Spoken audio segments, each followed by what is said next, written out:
Rick Jacobsen is the International Forest Policy Unit, works for them at Global Witness. He joins us live from Washington, D.C. Thank you very much for your time. So how alarmed are you at how bad this has gotten and how much land has been destroyed?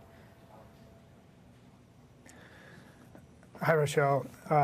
Well, we're very frustrated because we've been raising these issues for years, since as far back as 2014.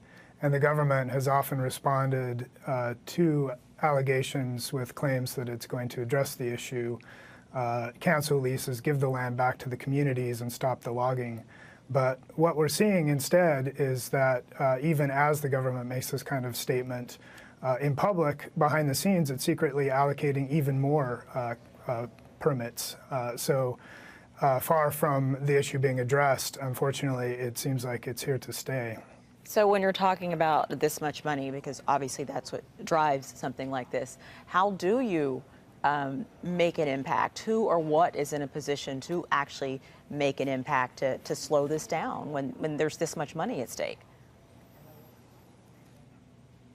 Well, it's a very good question. We think, first of all, this is the responsibility of the PNG government. Under PNG's laws, those communities actually own the land, and yet the government isn't asking them before they give it away to the logging companies. So I think just by respecting the community's legal rights to the land and making sure that they have a say in what decisions will best benefit them would be a good start.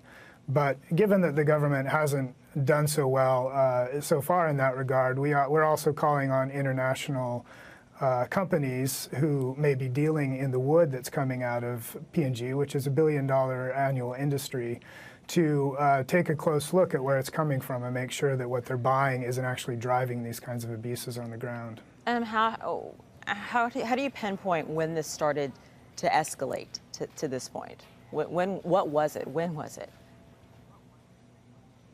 Well, we've done quite a bit of research into that, and it looks like by around 2011, an area the size of Switzerland had already been given out, an area of rainforest. And since that has happened, this has come to account for about a third of all of the logs coming out of PNG, being exported mostly to China. So it's escalated in the years since 2011 and really hasn't shown much sign of abating. Well, those pictures are, wow. All right, Rick Jacobsen joining us from Washington, D.C. Thank you, Rick.